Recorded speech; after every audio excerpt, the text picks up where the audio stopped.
말씀 보겠습니다. 마태복음 8장 27절부터 34절까지 교독하겠습니다. 예수께서 제자들이 빌립보 가이사랴 여러 마을로 나가실새 길에서 제자들에게 물어 이르시되 사람들이 나를 누구라고 하느냐. 제자들이 여짜와 이르되 세례요한이라 하고 더러는 엘리야 더러는 선지자 중에 하나라 하나이다.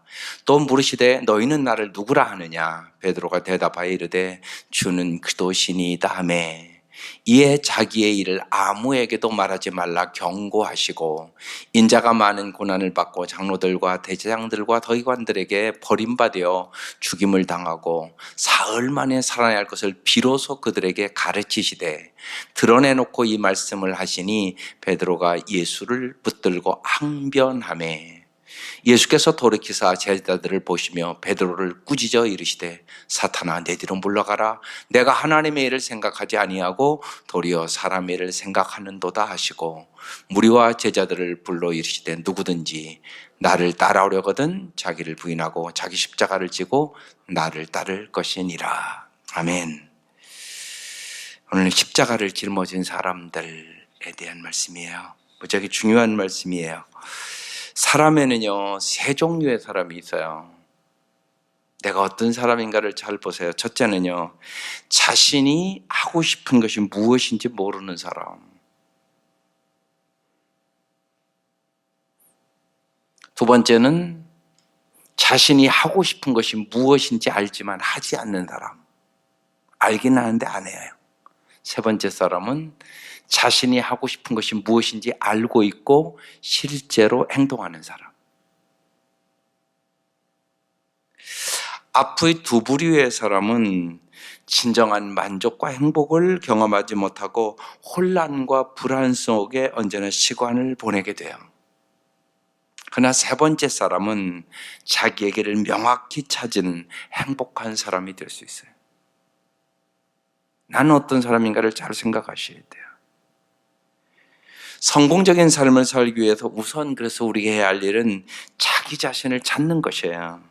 자신이 이 땅에 왜 태어났는지, 정말 자기의 존재 가치가 무엇인지, 자기가 정말 좋아하고 꼭 하고 싶은 것이 무엇인지, 그 기회 등을 잘 탐색하셔 진정한 자기 자신을 찾는 것이 무엇보다도 중요해요. 많은 사람들이 청년들임에도 불구하고 대학을 갔음에도 불구하고 그것을 못 찾은 아이들이 너무 많아요.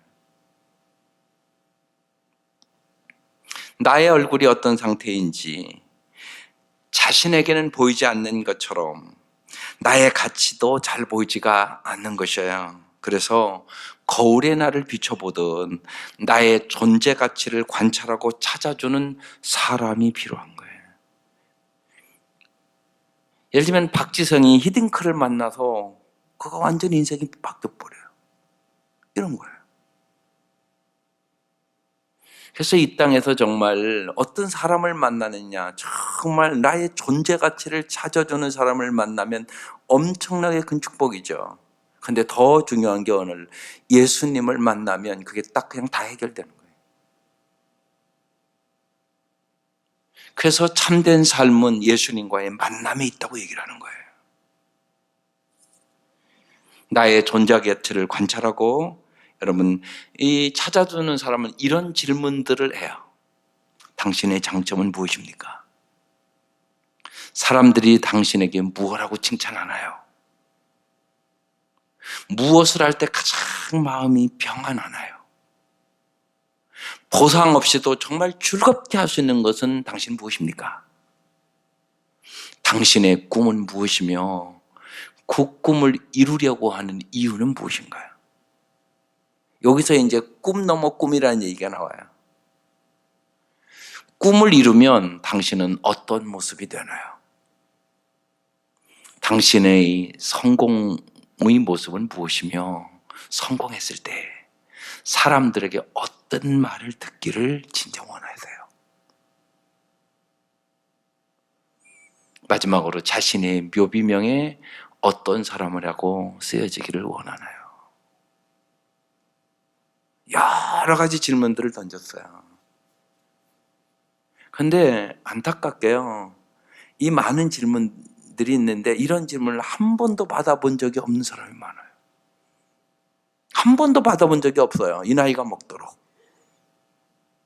심지어는 40이 먹도록 받아본 적이 없어요.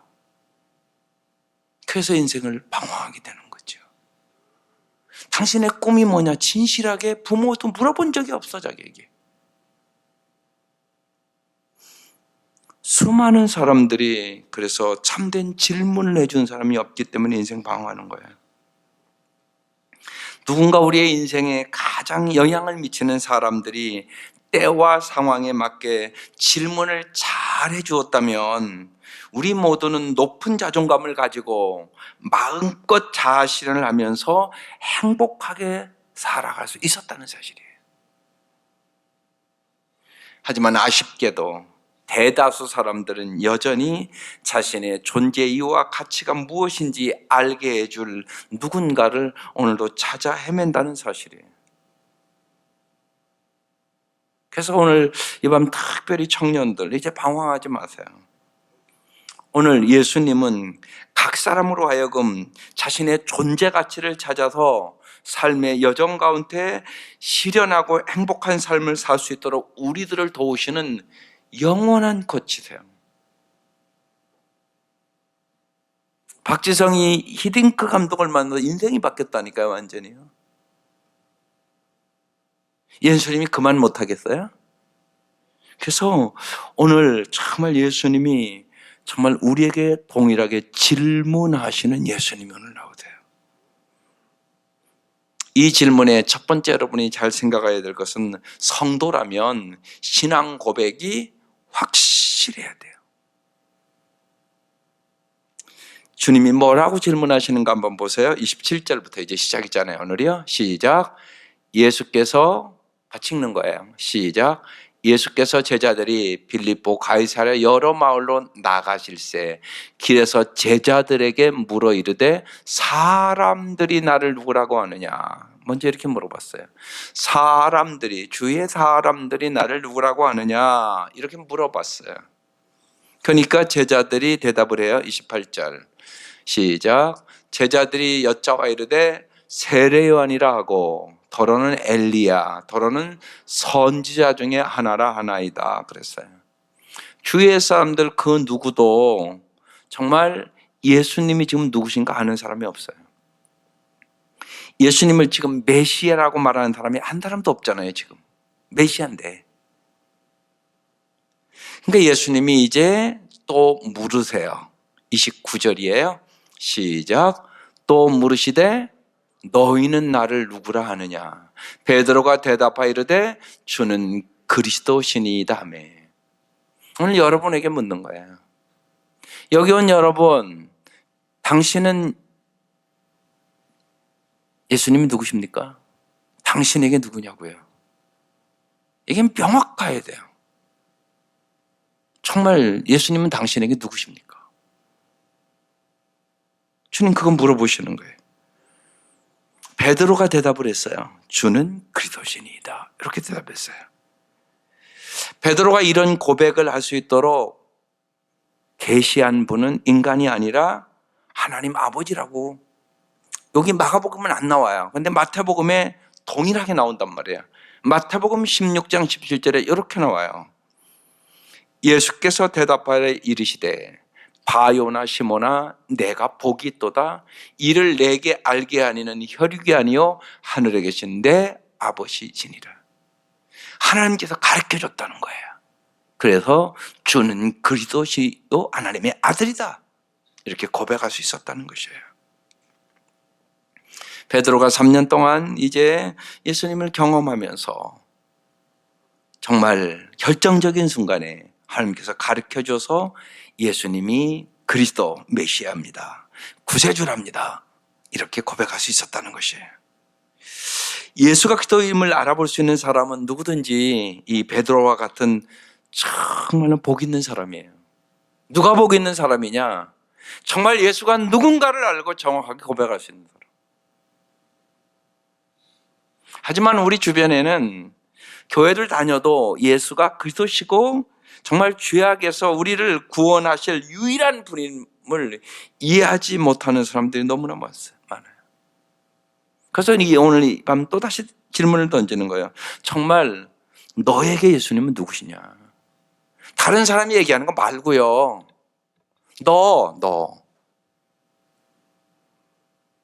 너에게 정말 예수는 누구냐?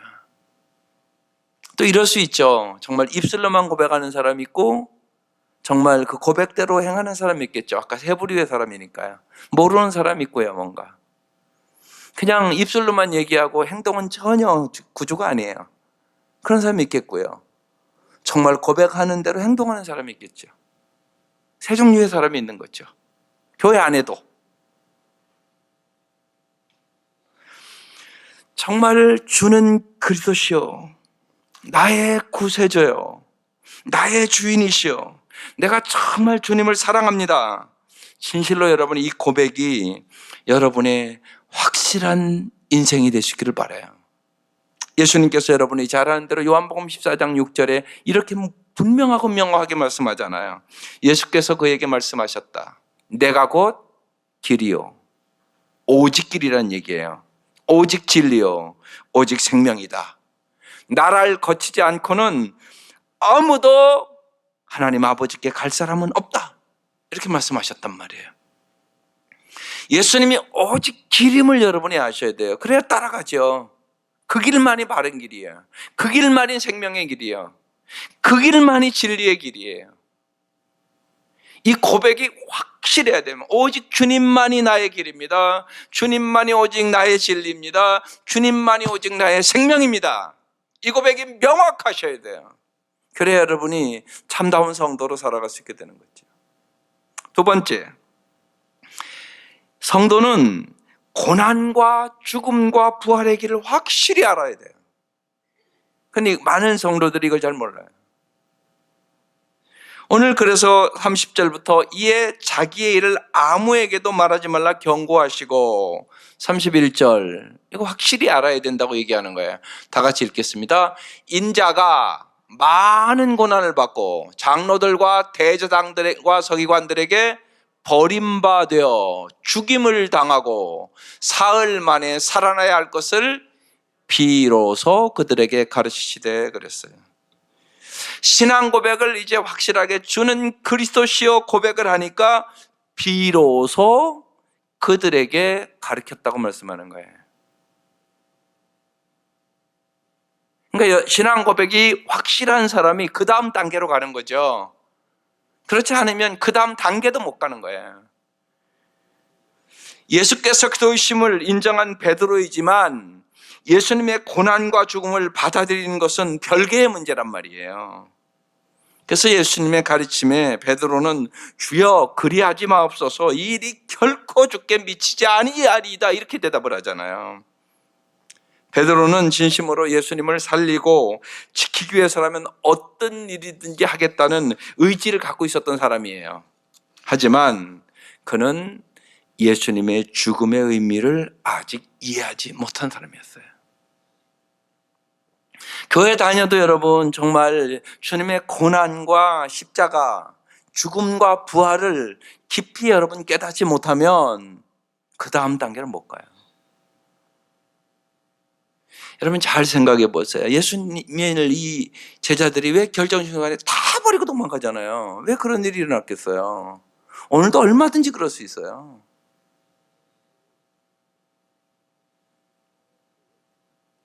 제자들은 예수님께 무엇을 기대했을까요? 영광스러운 메시아, 왕국에 등극하실 그도를 기대했잖아요. 여러분은 정말 예수님을 따르기로 이 자리에 앉아 있는 건데 무엇을 기대하며 어떤 동기로 예수를 믿는 겁니까? 여러분 왜 예수 믿으세요? 여러분 잘 생각하세요. 내 필요만을 위해서 예수 믿는 사람은요, 결정적인 순간에 예수님 다 버릴 것이에요. 뻔하죠 뭐 그거야. 여러분 왜 예수 믿느냐고요? 이게 뚜렷하셔야 돼요. 우리는 예수님의 많은 고난이라고 오늘 써 있었어요. 많은 고난과 죽음과 부활을 반드시 알아야 돼요. 그 의미를 반드시 아는 사람만 예수 따라가는 거예요. 그래서 예수님의 제자가 되려면 반드시 많은 고난을 거쳐야 하고 죽음을 당해야 하고 다시 살아나야 된다고 말씀하는 거예요. 그래서 비로소 고난에 대해서 주는 그리스도시요 고백을 하니까 비로소 이제 내가 이제 너희들에게 고난에 대해서 가르쳐 줘야 되겠구나 그러고 가르치기 시작했다는 말씀이에요. 예수님은 제자의 사역을 본격적으로 이제 가르치시면서 고난에 대해서 가르치시는 거죠. 그래서 십자가의 고난의 의미를 정확하게 마음 깊이 아는 사람만 예수를 따라갈 수 있어요. 그러면서 이제 세 번째로 성도는 사람의 일이 아닌 하나님의 일을 생각해야 된다고 말씀하세요. 그 다음 32절에 이르잖아요. 드러내놓고 이 말씀을 하시니, 예수님이 이제 고난에 대한 얘기를 하니까 베드로가 예수를 붙들고 항변하매 이렇게 써 있어요. 마태복음은 베드로가 예수를 붙들고 항변하여 이르되 주여 그리 마옵소서, 이 일이 결코 주께 미치지 아니하리이다 이렇게 얘기해요. 베드로는 자신의 기대가 허물어지는 것을 견딜 수가 없어서 그런 일이 일어나서는 결코 안 된다고, 예수님이 죽어서는 절대 안 된다고, 고난받아서는 안 된다고, 좋은 일만 있어야 된다고 지금 그렇게 얘기하고 있는 거죠. 예수님이 뭐라고 대답하세요? 33절 같이 읽겠습니다. 예수께서 돌이키사 제자들을 보시며 베드로를 꾸짖어 이르시되 사탄아 내 뒤로 물러가라. 내가 하나님의 일을 생각하지 아니하고 도리어 사람의 일을 생각하는도다 하시고 그랬어요. 예수님은 베드로의 생각이 사탄의 생각이라고 말씀하세요. 내가 하나님의 일을 생각지 아니하고 사람의 일을 생각한다고 꾸짖으셔요. 베드로는 예수님을 넘어뜨리는 지금 사탄의 도구가 됐다는 얘기예요. 오늘날도 동일해요. 오늘날도 사탄은 하나님의 종들을 이용하죠. 존경받는 하나님의 사람이 사탄의 위장전술에 속아 이용당하는 것, 참으로 안타까운 일이죠. 그런데 그런 일 오늘도 동일하게 일어난단 말이에요. 우리도 베드로처럼 아직도 주님이 가르쳐준 길을 알지 못하고 내 생각대로 인생의 길을 걷고 있지는 않은가를 잘 생각해 보셔야 돼요. 예수 믿는 사람 역시 여러분 시험에 떨어질 수도 있고요, 망할 수도 있고요, 암에 걸릴 수도 있음을 우리는 인정해야 합니다. 이제는 그런 환경에서 정말 제3일에 부활할 것을 여러분 보여줘야 된단 말이에요. 세상 사람과 달라야 된다고요. 십자가와 죽음과 부활을 진짜 믿으면 달라야 되잖아요. 예수님은 인류를 구원하기 위하여 죽어야 한다고 말씀하시는데 베드로는 지금 믿는 자에게는 능치 못함이 없어요. 고난이 없어야 합니다. 가난해서는 안 됩니다. 이렇게 말하고 있는 거죠. 우리가 아픔과 질병과 인생의 여러 가지 고민에 시달릴 때 사탄은 그것은 결코 하나님의 뜻이 아니라고 여러분에게 속삭이고, 특별히 어려울 때 사탄은 여러분에게 하나님이 당신을 버렸다고 생각하게 만들어요. 그래서 사탄은 여러분의 생각을 공격해요. 하나님의 사랑을 의심하게 만들어요. 여러분이 정말로 부활을 못 믿게 만들어요. 하지만 예수님을 따르는 사람들은 여러분 반드시 고난을 받아야 한다고 주님 말씀하는 거예요. 고난 중에 고난은 육적 고난도 있고 정신적 고난도 있지만 영적인 고난이에요. 영적 고난을 통하여 자아가 죽고 정말 나는 죽고 예수로 사는 부활의 역사를 여러분의 신앙생활에 반드시 경험해야 됩니다. 눈앞에 잘 되는 것만 보다가는 언제나 사탄의 도구가 되기 쉽습니다. 그런데 수많은 성도들이 눈앞에 보이는 그거 잘 되기를 원해요. 조금만 자기 마음에 안 맞는 게 있으면 벌써 막 휘청휘청거려요. 그때마다 여러분 잘 생각하셔야 돼요. 내가 정말 사람의 일을 생각하는 건가? 하나님의 일을 생각하는 건가? 오늘 베드로에게 주님이 사탄아 내 뒤로 물러가라 그러잖아요. 금방 주는 그리스도시여 고백했던 사람이에요. 예수님은 사람의 일을 생각하는 베드로에게 사탄아 내 뒤로 물러가라고 말씀하셨어요. 이 어려운 고난의 때 우리가 언제나 하나님의 일을 생각하고 먼저 하나님의 나라와 일을 구하는 성도들이 되시기를 바랍니다. 특별히 그 생각을 요새 많이 하는 하루하루가 돼야 돼요. 나는 사람의 일을 생각하는가 하나님의 일을 생각하는가? 나는 먼저 하나님의 나라와 일을 구하는가? 이 어려운 때에 어떻게 하는 것이 하나님의 영광을 진짜 구하는 것일까? 이 생각을 깊이 해야 될 때예요. 우리가 어느 때보다 성도는 언제나 사람의 일을 생각하지 아니하고 하나님의 일을 먼저 생각하는 사람들, 이 사람이 성도들이에요. 그래서 이 고난도 반드시 유익으로 만들어야 되는 거죠. 마지막으로 네 번째, 예수님의 제자가 되려면 아주 구체적으로 자기를 부인하고 자기 십자가를 치고 예수를 따라야 된다고 말씀해요. 이게 핵심 말씀이에요. 오늘이요. 34절 마음판 익은 새겨야 되는 말씀이에요. 시작. 무리와 제자들을 불러 이실 때 누구든지 나를 따라오려거든 자기를 부인하고 자기 십자가를 지고 나를 따를 것이니라. 이렇게 말씀하셨어요. 이게 제자 조건 세 가지예요. 자기를 부인하는 거 첫째, 그 다음에 자기 십자가를 지는 거, 그 다음 예수님을 따르는 거. 이 자기 부인은요, 사람들 앞에서 주님을 시인하는 것을 말하는 거예요. 다른 곳이 아니라 자기 십자가 앞에서. 여러분 여러분 가정을 들어가고 여러분 삶 내면을 들어가면 누구나 자기 십자가가 있어요. 자기 십자가 앞에서, 예를 들어서 가출하고 바람 피우고 때리는 남편 앞에서 난 어떻게 자기를 부인할 것인가? 말 안 듣고 병든 자녀 앞에서 난 어떻게 자기 부인을 할 것인가? 어떻게 하는 겁니까? 나의 죄됨과 나의 누추함을 말하는 것이 바로 자기 부인이에요. 예를 들면 가출하고 바람 피우는 그 남편 앞에서 내 죄를 바라볼 수 있는 거예요. 내가 기도했나 저 남편을 통해서? 내가 저 남편 정말 구원하기 위해서 내가 얼마만한 희생을 했나? 내가 하나님의 말씀대로 남편 구원하기 위해 최선을 다했나? 주님, 내 죄입니다. 내가 기도하지 않았습니다. 정말 내가 내 남편이 세상의 유혹과 육체의 정욕에 빠지는 문제를 가지고 내가 한 번도 주님 앞에 정말 애타게 간절히 기도해 본 적이 없습니다. 이런 걸 분명히 있거든요. 먼저 그거부터 주님 앞에 나의 죄됨과 누추함을 내려놔야 하는 것이에요. 이게 자기 부인이란 말입니다.